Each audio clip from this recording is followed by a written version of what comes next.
When it comes to filming underwater wildlife, in order to see something rare, it can take a lot of time. That's why over the next 4 days, I'll be snorkeling and camping in the Appalachian Mountains, hoping to capture footage of giant hellbender salamanders. Tag along for underwater adventure, weird food, and crazy salamander action. Welcome back to another snorkeling adventure. Every year, my family, friends, and I come up to the Blue Ridge Mountains over a weekend to go camping. And during the daytime, we pretty much just snorkel. We're primarily looking for hellbenders, which is a giant salamander species and arguably one of the coolest amphibians in North America. Since we spend so much time snorkeling, we often get to see a lot of cool wildlife and sometimes some pretty neat behavior. If you watched this video last year, you know I got some pretty sweet hellbender footage, and hopefully we can top it this year. It's important to mention that this is the first time I've snorkeled here since Hurricane Helene hit the Appalachians in 2024. The waterways I'll be exploring were heavily impacted, so I'm very curious to see how the hellbender population is doing since the storm. I'm gonna get suited up. Day one, snorkeling and camping with hellbenders starts now.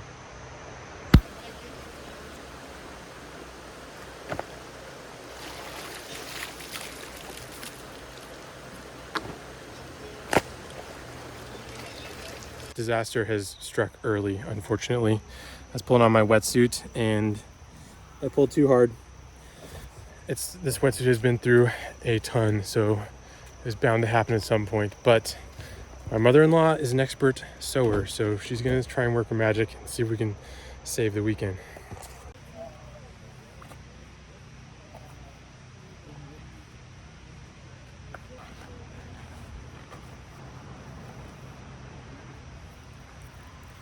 Fit check.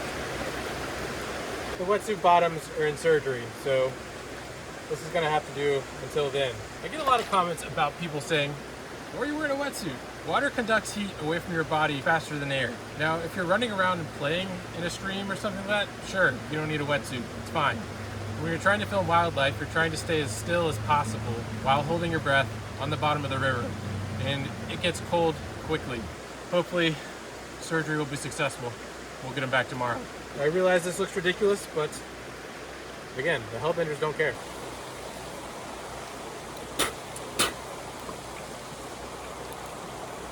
Immediately, as I turned around to get in, I saw a tiny head periscoping up and out of the water at the edge of the river. It belonged to a little water snake. I tried to creep up to him slowly, but he split right as I dipped the camera in the water. Still, heck of a way to start a snorkel. I waded out into the river and my unsuited getaway sticks were immediately slapped with a frigid rushing water. But the snorkel stoke couldn't be bothered, so I plopped down and stuck my head beneath the surface. However, the problem with no wetsuit bottoms is the water can then move up into the suit and hit my chest, so I was instantly cold. As I made my way to the middle of the channel, I was greeted by a wandering school of stone rollers as they battled the currents foraging along the riverbed in the afternoon sunlight. Speaking of battling currents, that's what I was doing, but much less successfully. The water was ripping in this section of the river, but a familiar boulder covered in a thin layer of green caught my eye. At the base of the large rock was a hole, kind of like a tiny cave. This is a hellbender den. I'll explain what that means soon, but right now, sadly, it didn't look like anyone was home. Although I noticed the river seemed shallower and swifter in this area, it was good to see that at least one hellbender den was still there. I continued to search around the area until I stumbled across a familiar fish. The hogsucker. These unfortunately named and uber camouflaged fish are pretty common throughout the southeastern US. However, some of the biggest individuals I've ever seen live in these rushing Appalachian rivers. In a deeper bend of the river, I spotted some red horse suckers. These are some of the largest fish species that inhabit this mountain river, and some of the individuals I saw were pushing 2 feet in length. They're pretty hard to miss with their vibrant red fins and big ol' sucker face. And then, as I made my way back into the swiftly flowing shallows, I saw my first hellbender of the trip. It was wide out in the open, anchored by its body beside a stone, but it was essentially invisible along the riverbed, given away by the occasional flap of its large paddle-shaped tail.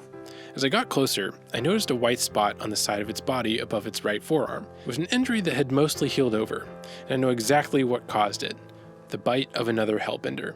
You might be thinking, these big ol' slimy salamanders would never do something like that. Oh, they definitely do, and by the end of the video, I will prove it to you. As I continued to explore around, I noticed more and more hellbenders in the area. It's amazing how quickly the weird skill of being able to spot a perfectly hidden salamander along the riverbed comes back to you. The hellbender is the only species of giant salamander in the Americas, and one of only 3 giant salamander species left in the entire world. They can grow to lengths of over 2 feet, with the record being 29 inches long and nearly 5 pounds. At first glance, you might not think it was the most beautiful creature you've ever seen. To be honest, on bad days, I've seen turds that look remarkably similar. But I'm convinced that if you look at them long enough, you'll eventually see that they are absolutely brimming with their own endearing, quirky beauty.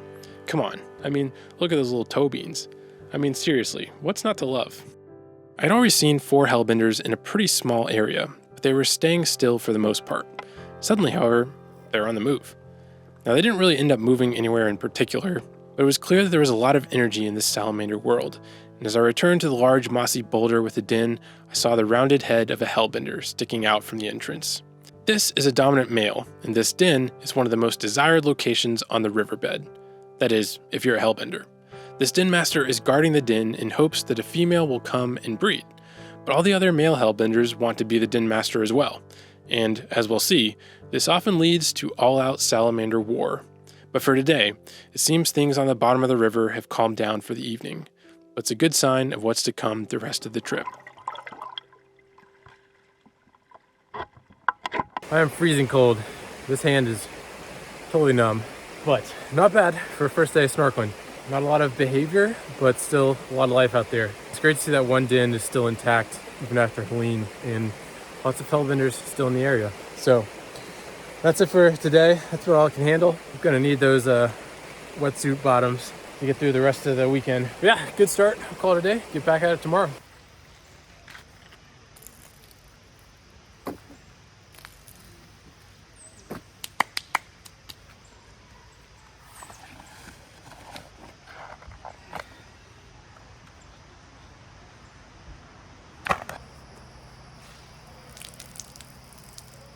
Sarah made some delicious sausage and veggies for dinner, and I got to work on fixing my much-needed wetsuit bottoms. If the sewing job looks bad, it's because I tried to reinforce what my mother-in-law did, and I don't really know what I'm doing. Thankfully, my friend Isaac had some aqua gel to fully seal the stitch, so I mixed it up and slapped it on to dry overnight, and we ended day one gathered around a solid campfire.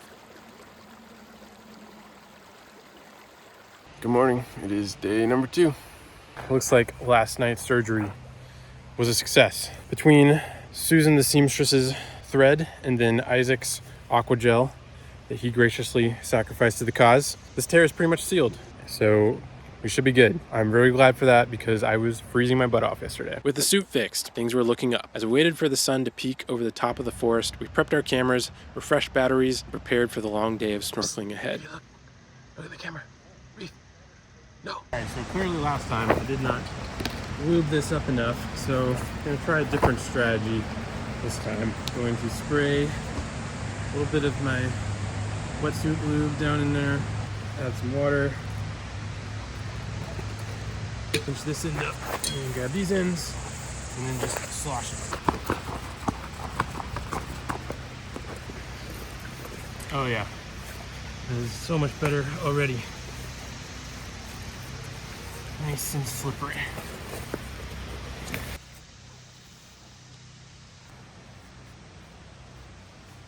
Today we are rocking, I think it's about 25 pounds of weight, which you would think would be a lot, but as you can see yesterday, that current was moving, so gotta have something that'll anchor me in place while trying to film salamanders. Alrighty, here we go. Oh man, having the wetsuit bottoms made all the difference in the world. The sun was shining, it was fixing to be a good day. Andrew and I got in where I snorkeled yesterday afternoon. I figured I saw 4 hellbenders, so it'd be a good spot to check out in the morning. However, a thorough search revealed 0 salamanders. But I did get to say good morning to a little hogsucker who was actively sucking bits of food off the river rocks.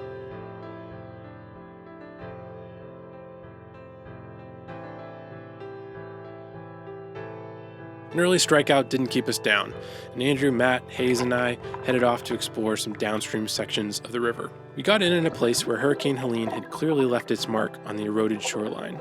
However, the river itself seemed promising, so we figured it was worth taking a look. Andrew kindly let me set my gear on his back while I poked my head under to check out another hellbender den. A good sign, but we didn't find any other individuals in the area, so it was unlikely much action was going to happen here.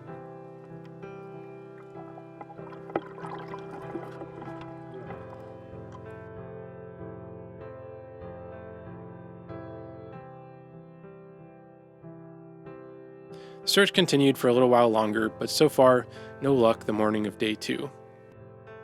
As you can see, it's a lot of carefully waiting around and looking, because the salamanders, although they are giants, are crazy camouflage.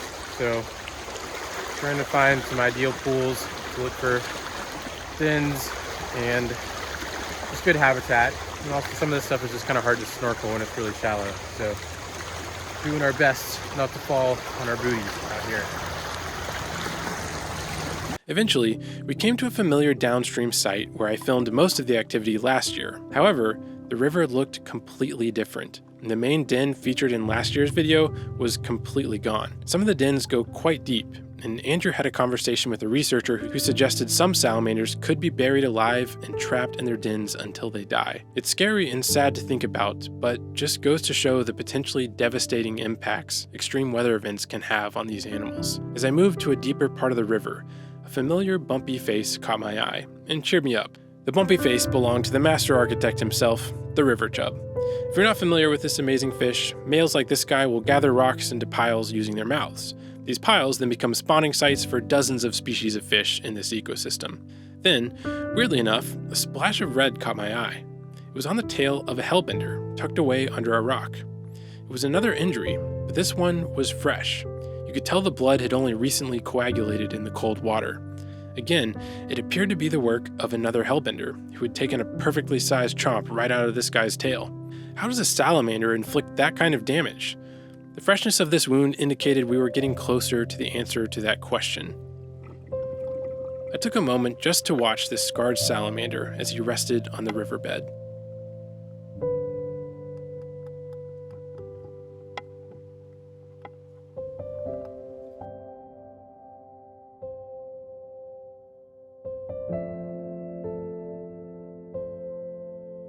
Clearly, there were some underwater battles happening in the river.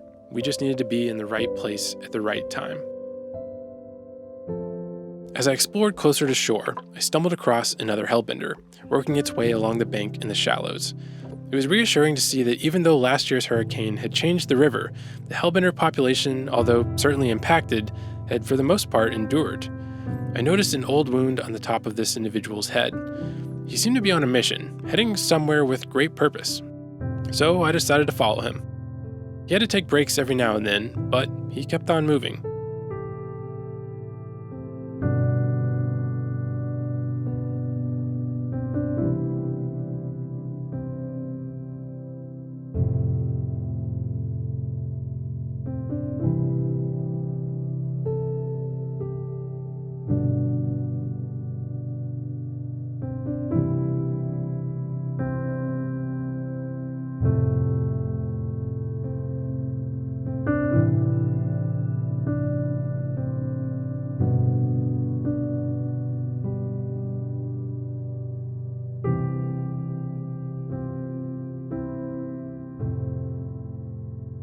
Well, despite tracking him for 30 minutes or so, he didn't really end up going anywhere. But then, Andrew called me over to a particular rock, gesturing frantically to a flurry of action happening at the base. At first, I couldn't really tell what was going on. I just saw the flash of a hellbender tail disappear beneath the rock and then a spray of sediment jet out behind it. I grabbed a breath and dove down to peek beneath the rock, but it was dark and everything looked brown and blobby, so I still wasn't sure what I was looking at. But then, as Andrew shined his light on the hole, I saw two hellbenders, and one was locked in the jaws of the other. At this exact moment, my camera battery began to flash red. I would run out of juice at any moment. It would take me 20 minutes to get back to my car, dry the housing, and change the battery, and by then, it could all be over. I had to stay and hope against hope that the battery would last. The hellbender shifted, but then released. You could see bits of salamander flesh hanging off the one salamander's jaws. It seemed as if nothing was going to ultimately happen. But then, all of a sudden, it did.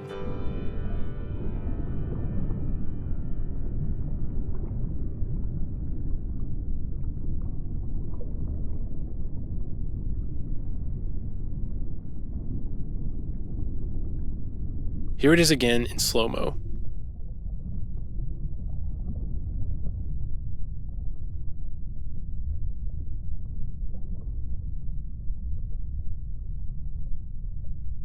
The battle literally only lasted 10 seconds, but it was 10 seconds of giant salamanders locked jaw to jaw, death rolling down a mountain river. Right place, right time, and we were lucky enough to be there. The salamanders headed off their separate ways. It wasn't immediately obvious who had won, but it's an ongoing fight in the river for aspiring males to stake out their dens as they wait for a female to breed with. All in all, it was an amazing day of river snorkeling. That was a good start to the trip. Not bad for day number 2. When we were getting out, I thought it was like 1 in the afternoon, and then it turns out it's like 4 p.m. Time flies when you're having fun in the river. I was still getting cold though, because we've been in for like 5 hours, so it still gets chilly after a while. Oh, this thing smells really bad. Oh wait, I need those. Sorry, I got leftover pizza, so we're saved. We're so hungry. It's like 6 hours of snorkeling.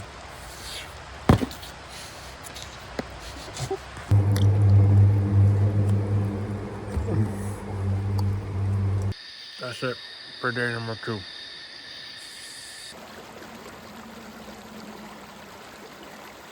Good morning. It is day number 3. Having a hard time getting up today. I'm just kidding, I'm fully ready to go.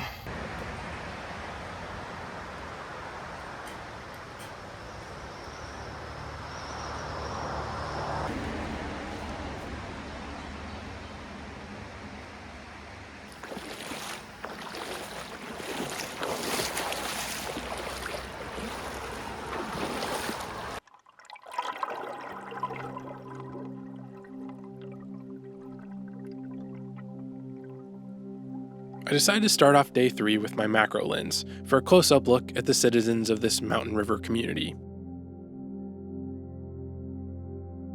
And there's our daily dose of hogsucker.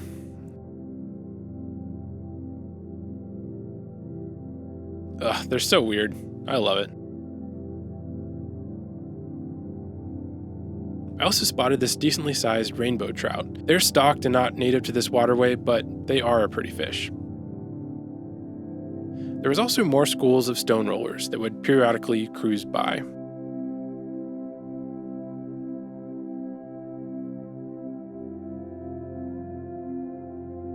In between the colorful stones lining the riverbed, darters dashed quickly between hiding spots.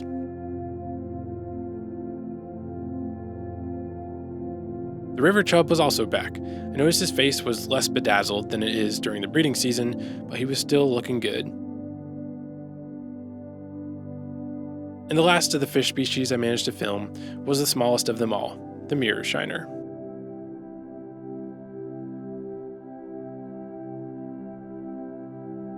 It didn't take us too long to find a hellbender. It was on the move, bounding from stone to stone as it traveled downstream. Hellbenders have a lot of nicknames, including snot otter, mud devil, Allegheny alligator, and, my personal favorite, lasagna lizard. This one is very cool because it highlights the ruffled, folded skin that runs along the side of their bodies. These skin folds aren't just to make them look like a piece of pasta, however. They actually increase the surface area of their bodies, enabling them to breathe through their skin very effectively. Hellbenders require cold, pristine, fast-flowing rivers and streams to survive. Thankfully, much of this river remains in great condition, as natural clean waterways like this are becoming increasingly rare. Hellbender's diet consists mostly of crayfish, but they have a very wide mouth and will do what they can to fit just about anything they can in there, including fish, snakes, and other salamanders.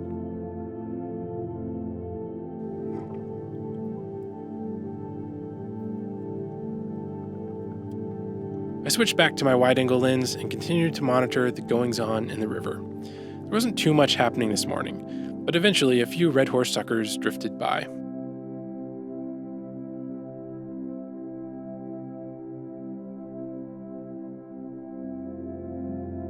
We found an additional hellbender den occupied by a watchful den master, but so far there was no one in the area interested in challenging him for his lair.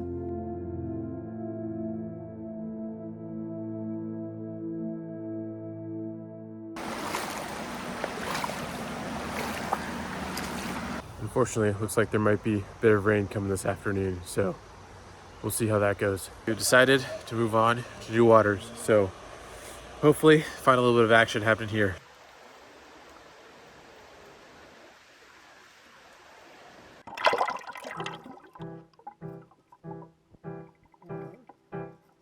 This section of the river was much deeper than where we had been snorkeling previously. Instead of endless piles of small to medium stones, here we could see layers of continuous rock jutting up from the riverbed.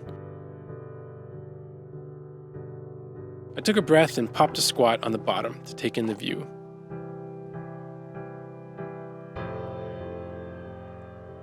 After a while of searching, I finally spotted a hellbender. The opening was very small, but it was still neat to see the diversity of locations where these river dragons will make their dens. Not far off, a new species of fish floated by. This is a warmouth shiner. They have a distinct orange, black, and white coloring that is even more vibrant during breeding season in the springtime.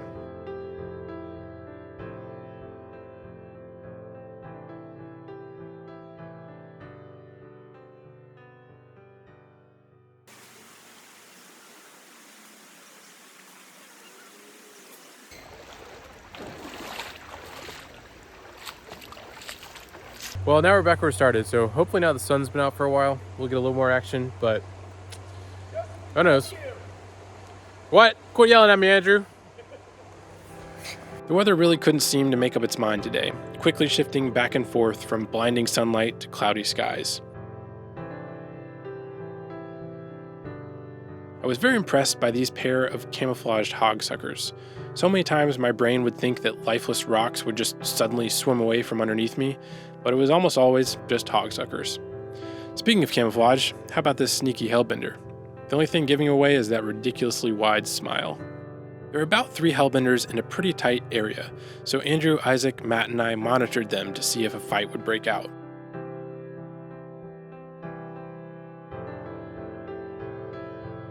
They were moving around quite a bit, often coming within a few feet of one another.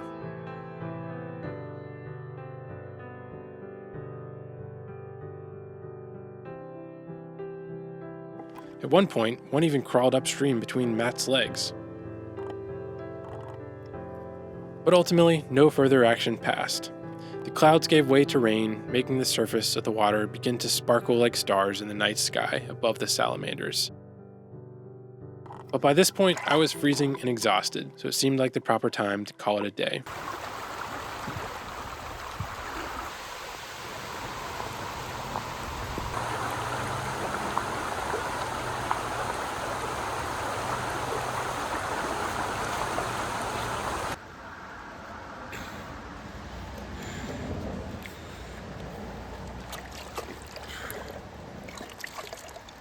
It's like 80% urine. It's pretty gross.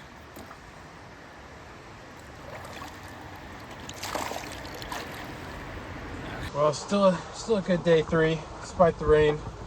Hopefully it doesn't poop out the vids for tomorrow, but we'll see. Just took a while to find the hellbenders, but they're out there. Bit of a stinky drive back to camp now.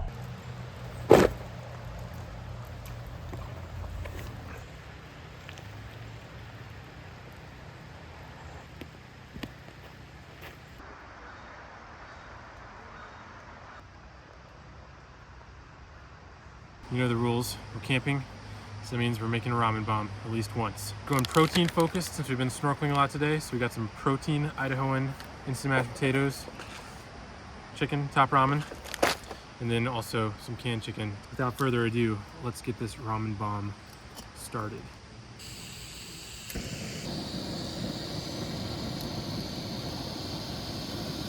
Just gotta let the water boil. I did learn from some of my mistakes last time, which, if you saw the video, we had an issue with volume, as ramen bombs take up a lot of space.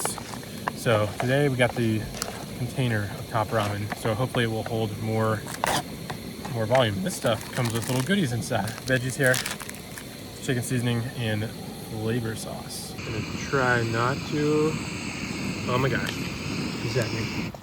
Oh, just in time, saved it. Get some of this chicken in there. It's not gonna look pretty, but it's gonna be protein. So with the hot water to the fill line, then supposed to let it sit for 3 minutes.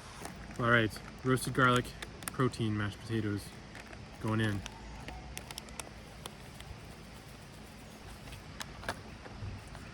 It is shaping up into that characteristic carbohydrate monstrosity that is a ramen bomb.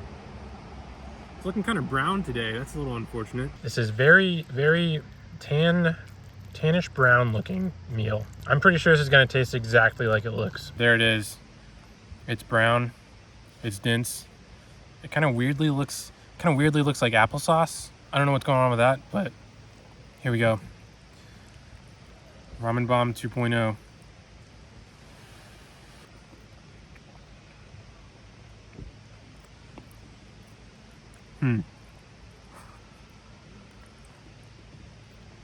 I mean, technically, roasted garlic and chicken ramen should go together, but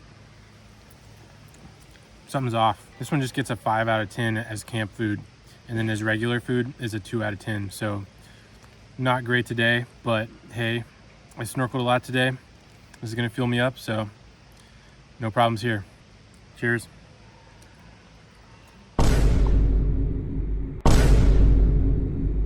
It really tastes like the color tan, which there's not a whole lot to say about that. Just look at that. It's all tan. Everything's tan. All right, last bite.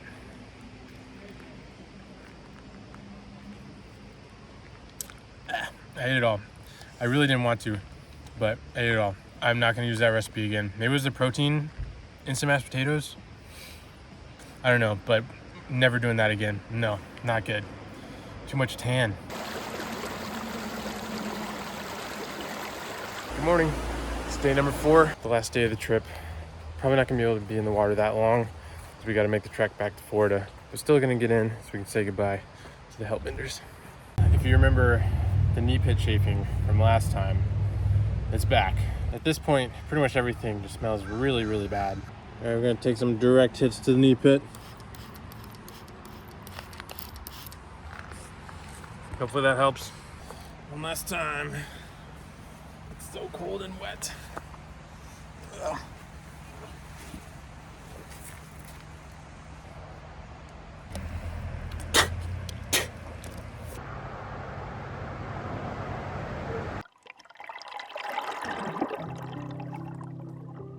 The sun was shining bright for our last day in the river.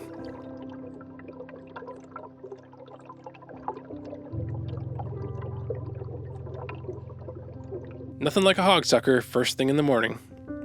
He finally let me get close to him so I could bask in the splendor of his bizarre grandeur.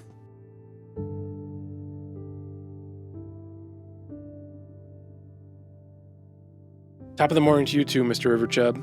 Looking forward to seeing your rock mounds come springtime. The local den masters were still tucked in, only given away by their protruding nose and horizon-like smile. I told myself I couldn't leave before finding at least one more hellbender out in the open, so I carefully crawled and snorkeled back and forth along the riverbed, determined to find my slimy amphibian quarry. And eventually, I did. This individual had a gnarly wound on his left forearm. It's another reminder of the mostly unseen struggle that these salamanders face as they fight to survive and reproduce. As I drifted away, I felt pretty overwhelmed with gratitude that I could get even a tiny window into the lives of these wonderful giant salamanders.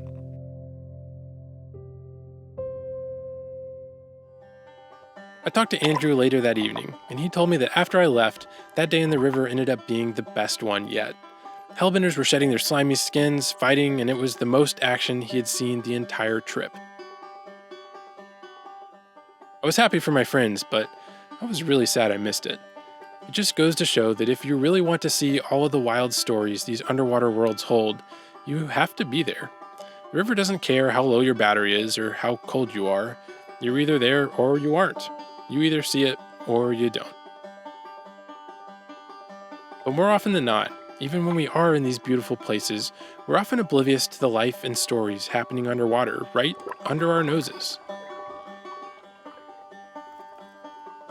It's encouraging that many of the hellbenders survived Hurricane Helene, but as freshwater ecosystems face increasing threats and the frequency of extreme weather events grows, I worry that these vibrant aquatic worlds might one day dim. My hope is that these salamander battlegrounds will last forever, and that we'll realize how important it is to protect the life of these mountain rivers and streams. After all, Appalachia wouldn't be the same without the hellbender.